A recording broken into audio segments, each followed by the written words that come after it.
Sasa hiyo mifumo kazi yake ni ipi, au kipi ambacho kinachofanyika kwenye hiyo nchi ambayo inafanya kuwa iweze kufikika kwa kirahisi kwa namna hiyo? Sasa Israel Katz alipaswa ajibu kwanza kwa watu wa Israeli kuwa amewalinda kwa kiasi gani au amesaidia kiasi gani wa Israeli kulindwa ili wasiweze kufikiwa na makombora ya Iran. Na tutapata kwa kina zaidi hapo kuhusiana na hilo, lakini kwa kile ambacho kinaendelea kama ambavyo umezungumza, Katz yeye amemlinganisha Khamenei na kiongozi wa zamani wa Manazi wa Ujerumani Adolf Hitler wakati akihutubia pia katika mji ulioshambuliwa wa Holon. Na katika hili ni kama kile ambacho kinaelezwa mwanzoni ilikuwa mazungumzo yafanyike, lakini mfano kule viongozi walipokutana wa nchi za G7, Trump akatangaza yeye ataondoka mapema, na kweli aliondoka mapema. Kwa hivyo hata baadhi ya yale mazungumzo hayakufanikiwa. Unajua, dunia ikitoa unafiki, Hilda, tukasimama kwenye ukweli, tutatoa majibu kuwa huenda wale wanaoshutumiwa na wanaowashutumu ndio wanahusika. Mfano, wamefanisha Irani au kiongozi wa Irani Khamenei kama Hitler. Licha ya nguvu kubwa ya Irani kwenye ukanda mzima alionao, kwa sababu kwa Mashariki ya Kati Irani ni jeshi la pili nyuma ya Uturuki. Irani hajawahi kushambulia nchi yoyote Mashariki ya Kati. Hajawahi kuishambulia nchi yoyote katika eneo la Mashariki ya Kati. Ukitoa vita ya Iraq na Irani ya miaka 80, hajawahi kuingia kwenye mzozo wote. Sasa tuhesabu ndani ya miaka miwili Israeli kashambulia nchi ngapi? Kapiga Lebanoni, kapiga Syria, kapiga Yemen, kapiga kila sehemu, kapiga Iraq, kapiga Irbil, kapiga kila sehemu. Lakini Irani hajawahi kuunguza yote. Halafu turudi kuwa nani kaanzisha hii vita? Alioanzisha ni Israeli. Ndio kaamka asubuhi Ijumaa kaenda kaua majenerali wa Iran, kaanzisha mashambulizi yeye. Juzi wiki iliyopita Israeli alipiga hospitali Irani na wakalalamika, kwa nini unapiga hospitali? Kapiga kituo cha television. Unawezaje kwenda kushambulia kituo cha television ambacho hakina ulinzi? Kapiga. Wakalalamika, lakini kwa nini mnafanya hivi? Mbona huu ni ukiukaji? Nyinyi mmesema kuwa mnakuja kupiga vinu vya nyuklia. Pigeni kwenye maeneo ya kijeshi na nyuklia. Kwa nini mnaenda kupiga kwenye television? Kwa nini mnaenda kupiga hospitali? Sasa Irani walichokijibu jana ni kile anachokifanya Israeli, wakaenda wakapiga tena hospitali ya jeshi. Israeli alipiga hospitali ya kiraia, lakini tunapozungumza kuna hospitali gani Gaza inafanya kazi? Ni hospitali 2 au 3 Gaza nzima, eneo lenye watu 2.3 milioni. Israeli kalimaliza lote. Israeli alimchukua daktari Husamu Abu Safia, na nakumbuka kipindi kile daktari walimteka wakamchukua, mpaka leo yupo gerezani. Kosa la huyu daktari lipi?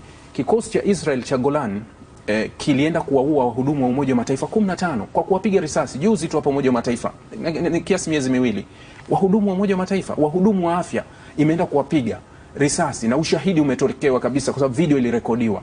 Sasa yeye anapoguswa anakuwa victim kama hivi. Yani wanataka dunia nzima ilie na wao kuwa kwa nini Irani kapiga hospitali, kwa nini? Lakini tabia yenu ikoje kwa wengine? Kwa sababu hiki kinachofanyika nyinyi mmekifanya mara. Kumbuka wakati wa mwanzo wa vita hii ya Gaza, mwezi wa 11, wakati Biden anasafiri kwenda Tel Aviv, alienda mara moja, unajua ile katika vurugu alienda mara moja. Wakati anasafiri, Israeli imeshusha kombora kwenye hospitali ya Al-Beit Baptisti, Ahli Bait ya Baptisti inayohudumiwa na Waingereza. Aliua watu 350. Lile kombora liliua watu 350 ndani ya hospitali. Lakini nini kilitokea? Sasa Irani alipogusa wanataka waonekane duniani kuwa wao ni victim, yani wao ni waathirika, lakini wao ndio walioanzisha vita. Kwa upande wa Marekani kuhusika pia na vita hii ya Iran pamoja na Israel, wamekuwa wakihusishwa licha kuwa kulikuwa na matamko ya kukanusha hili. Lakini White House wenyewe wamesema kwamba ndani ya wiki 2 zijazo watatoa maamuzi ya nini ambacho itasimama upande gani. Katika kitu ambacho kimewakera sana wa Israel ni tamko la White House la jana, kuwa inataka wiki 2 ndio itaamua kama iingia au haingii. Wakati Israeli tayari pumzi imekata kwenye hili kuwa siwezi tena, yani kuwa manake Netanyahu alitegemea ndani ya siku ya kwanza, ya pili, ya tatu Marekani atajiunga naye kwenye hii vita.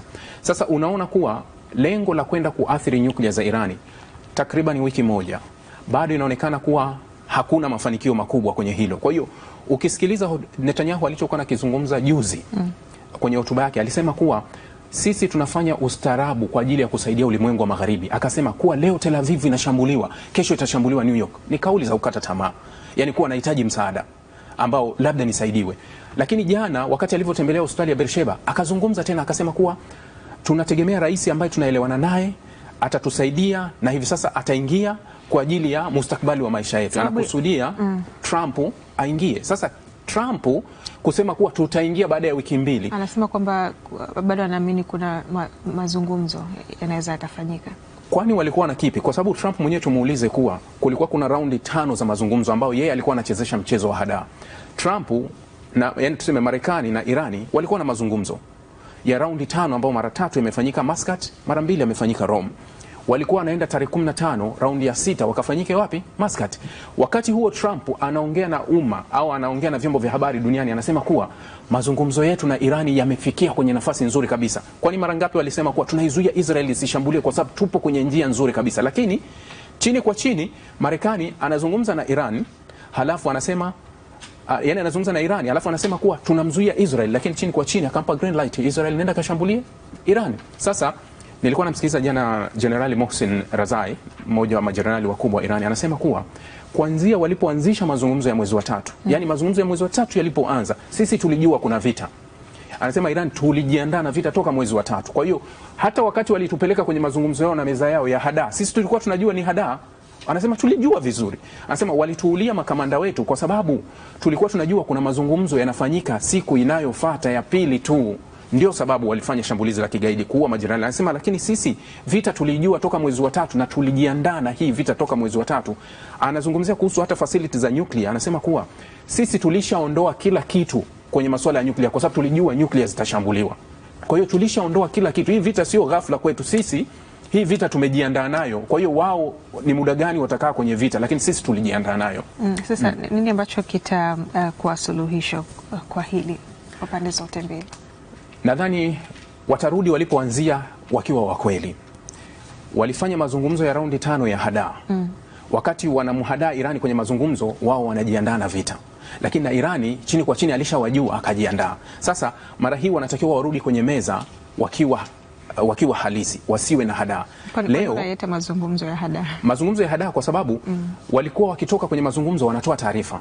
Alikuwa akizungumza Steve Witkoff, walikuwa akizungumza Abbas Araghchi. Mara zote wamesema mazungumzo yetu yanakwenda vizuri na hakuna lolote baya. Tupo kwenye mwelekeo mzuri, hakuna chochote kibaya. Alafu mwisho wa yote wanaamua mashambulizi ya kwenda kuishambulia Irani. Kwa nini mlitudanganya kwa mazungumzo yanaenda vibaya? Si bora mngesema moja kwa moja kuwa bana kuna vitu haviko sawa. Lakini mbele ya mic au mbele ya vyombo vya habari walikuwa na hadaa kwa mazungumzo yalikuwa sawa. Halafu wakaja wakathibitisha kwa sababu shambulizi la kwanza la Israeli waziri wa kigeni wa Israeli Mark Rubio alisema Marekani haijashiriki.